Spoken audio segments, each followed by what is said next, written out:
तो ये पिछले क्लास में हम लोगों ने 1.2 को कंप्लीट कर लिया था। तो अब हम प्रश्नावली 1.3 से आगे बढ़ेंगे, जिसमें दिया हुआ है निम्नलिखित भिन्नों को दशमलव रूप में लिखिए और बताइए कि प्रत्येक दशमलव प्रसार का, ठीक है, प्रत्येक का दशमलव प्रसार कितना होगा या क्या होगा।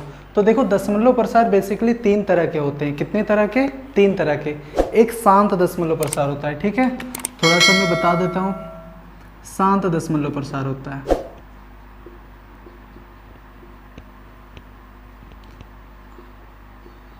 दूसरा होता है अशांत आवर्ती।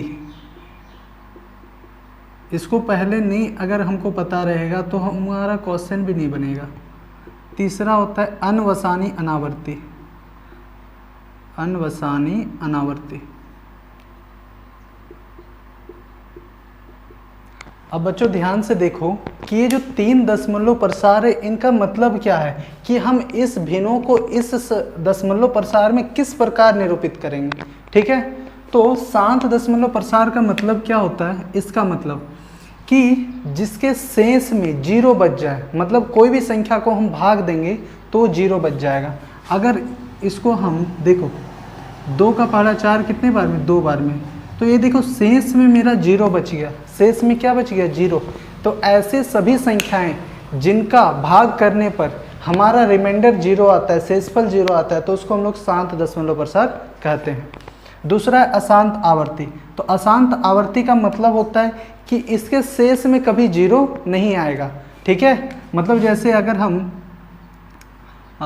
एक काम करते हैं कि इसको हम 3 से अगर भाग देते हैं 10 को, कि 3 तिया कितना हो जाएगा? 9।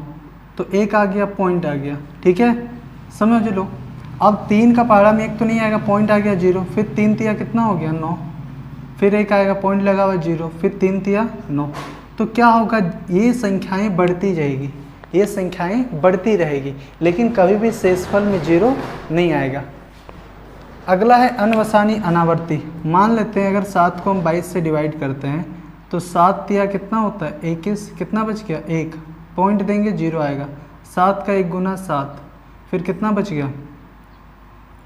3 बच गया, पॉइंट है 0। 7 का 4 गुना 28, ठीक है। फिर 2 बच गया, पॉइंट है, फिर 0।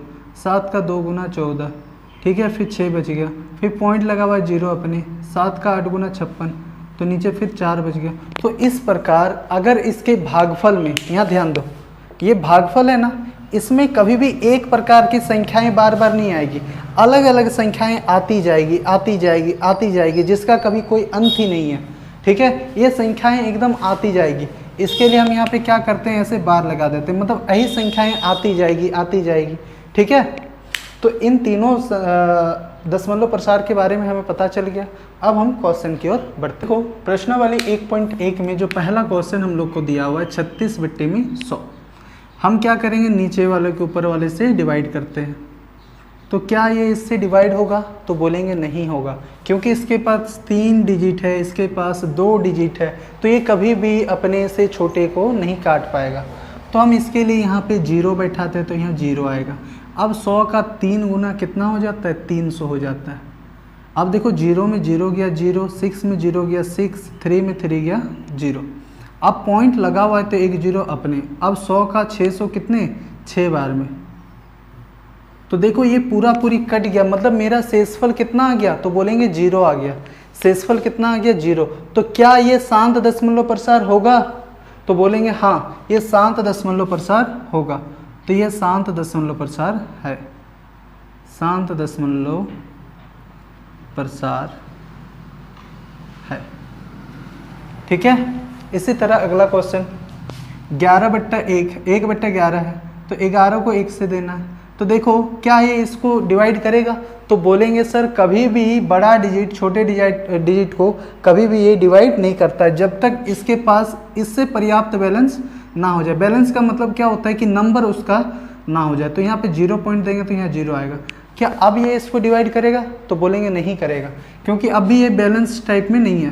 तो फिर 0 देंगे, फिर 0 आएगा। अब देखो 11 का 9 गुना 99 होता है, कितना बच गया? 1।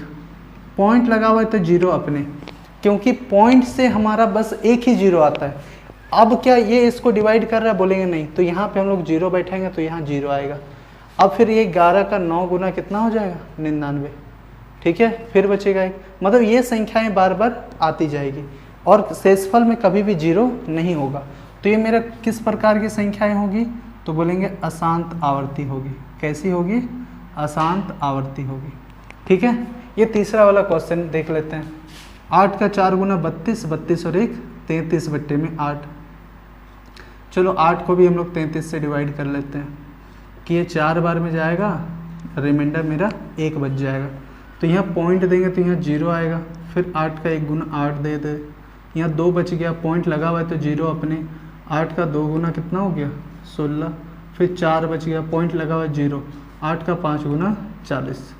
तो देखो यहाँ पे जो बच गया रिमाइंडर मेरा 0 आ गया। रिमाइंडर कितना आ गया 0। तो ये कौन सी दशमलव प्रसार है, तो बोलेंगे ये शांत दशमलव प्रसार है। कौन सी दशमलव प्रसार है, तो बोलेंगे शांत दशमलव प्रसार है। क्योंकि हम लोगों ने थोड़ी देर पहले जाना कि शांत दशमलव प्रसार जो होता है जिसके रिमाइंडर में मतलब शेषफल में कभी भी शून्य, कभी भी कोई भी नंबर नहीं बचता है, मतलब उसके शेषफल में हमेशा 0 आता है, ठीक है। आगे के क्वेश्चन को करते हैं।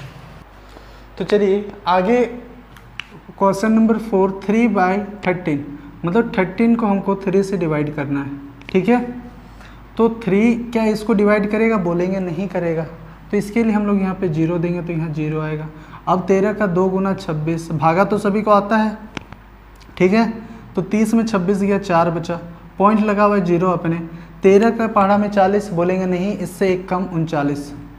कितने बार में, 3 बार में, तो कितना बचा 1 बच गया, पॉइंट लगा हुआ 0 अपने। 13 का क्या ये इससे डिवाइड होगा, बोलेंगे नहीं होगा। तो इसके लिए हम लोग यहाँ 0 देंगे तो यहाँ भी 0 आएगा, तो 1 0 यहाँ भी देंगे तो इसके लिए यहाँ पे 100, ठीक है। अब क्या ये इसको डिवाइड कितने बार में, तो बोलेंगे 7 बार में। 13 का 7 गुना 91, कितना बच गया 7, दशमलव लगा हुआ 0 अपने।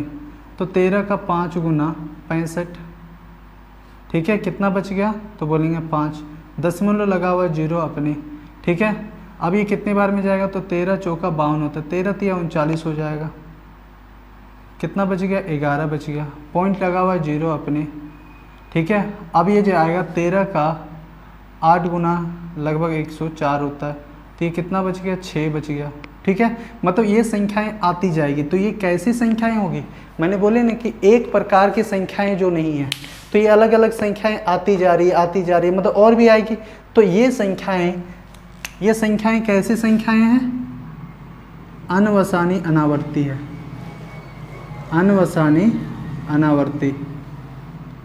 समझ में आ गया, ठीक है, समझ में आ गया ना।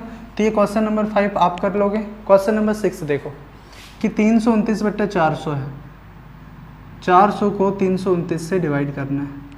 अब देखो यहाँ पे 400 है, इधर बाद में क्या है 329 है, क्या इसको ये डिवाइड करेगा, तो बोलेंगे नहीं करेगा। इसके लिए हम लोगों ने क्या सीखा, यहाँ पे 0 पॉइंट देंगे तो यहाँ 0 आएगा।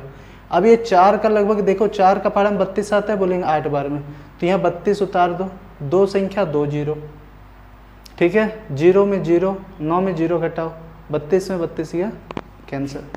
अब देखो 400 का पहाड़ा में क्या 90 आता है, बोलेंगे नहीं आता है। इसके लिए क्या करना पड़ेगा, तो पहले पॉइंट है तो पहले 1 0। अब 400 का 2 गुना कितना हो जाएगा 800, तो कितना बच जाएगा, बोलेंगे 100 बच जाएगा, पॉइंट लगा हुआ है 0 अपने।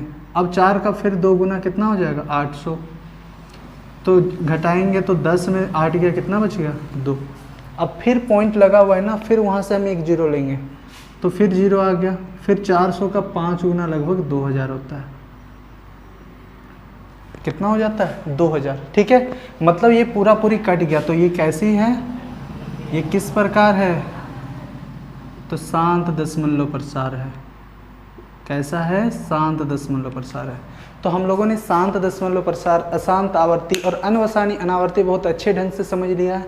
तो इसी प्रकार हम क्वेश्चन की लड़ी को आगे बढ़ाते हैं। तो क्वेश्चन नंबर 2 जो है कि आप जानते हैं कि 1/7 का जो वैल्यू है इतना दिया हुआ है, 0.14285, 7 के ऊपर बार लगा हुआ है।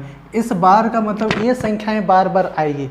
तो जो संख्याएं बार बार आएगी मतलब इसी प्रकार की अलग अलग संख्याएं बार बार आएगी, तो ये अनवसानी अनावर्ती है।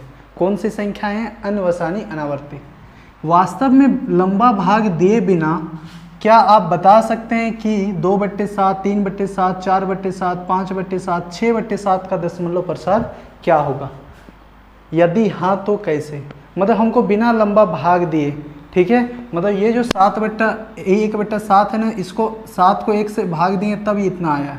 तो बोल रहा है बिना लंबा भाग दिए हुए इसका क्या हम वैल्यू निकाल सकते हैं? ये जो बाकी संख्याएं दी हुई तो बहुत आसान है, ठीक है, ध्यान से समझो, बहुत ही आसान है। मतलब 1/7 का वैल्यू दिया हुआ है ना, हाँ, बस तुम लोगों को 5-6 तक पहाड़ा आना चाहिए, कम से कम 6 तक पहाड़ा आना चाहिए, तो ये क्वेश्चन बन जाएगा, ठीक है। अगर 6 तक पहाड़ा नहीं आता है तो ये क्वेश्चन तुम लोगों से नहीं बनेगा। समझ में आया? तो ध्यान दो कि जो जिसका मान बोला सारा को हम लोग लिख लेंगे। क्या ये जो 2/7 है, क्या हम इसको लिख सकते हैं 2 गुनी 1/7? तो बोलेंगे एकदम लिख सकते हैं, कोई दिक्कत नहीं है, ठीक है, किसी भी तरह का कोई परेशानी नहीं है, क्योंकि 2 को 1 से गुना करेंगे 2 और नीचे में 7। अब ये जो 2 है, इस 2 को हम लोग लिखेंगे गुना। अब 1/7 का मान कितना दिया हुआ? इतना, तो 0.142857 इतना दिया हुआ है। मतलब इस पूरे संख्या को 2 से हम गुना कर देंगे। इस पूरे संख्या को कितना से गुना कर देंगे? 2 से। तो गुना करो, 2 का 7 गुना 14, 2 का 5 गुना 10 और 1 11, 2 का 8 गुना 16 और 1 17, ठीक है, 2 का 2 गुना 4 और 1 5। आगे है 2 का 4 गुना 8, 2 का 1 गुना 2, और यहाँ पे हम लोग क्या बैठा देंगे? 0 पॉइंट है तो 0 पॉइंट। अब जो ये बार है तो ये बार हमको लगाना पड़ेगा। ये हो गया बिना लंबा भाग दिए हुए उत्तर। मतलब जैसे जैसे दिया हुआ वैसे हम क्या करेंगे, एक बार 2 से इसको गुना करेंगे, एक बार 3 से, एक बार 4 से। जैसे ये हो गया 3 गुना 1/7, मतलब 3 गुना 1/7, तो 3 गुना 1/7 का मान कितना है? इतना है ना। तो इसको एक बार 3 से गुना करना है, फिर इसको एक बार 4 से गुना करना है। इसको कितना से गुना करना है? 4 से। तो पहले हम लोग 3 से गुना कर लेते हैं। 3 का 7 गुना 21, 3 का 5 गुना 10, 3 का 5 गुना 15, 2 17, 3 का 8 गुना 24 और 1 25, 3 का 2 गुना 6 और 2 8, 3 का 14 तो ये 42 हो जाता है। चलो लिख देते हैं डायरेक्ट। तो ये हो गया इसका आंसर।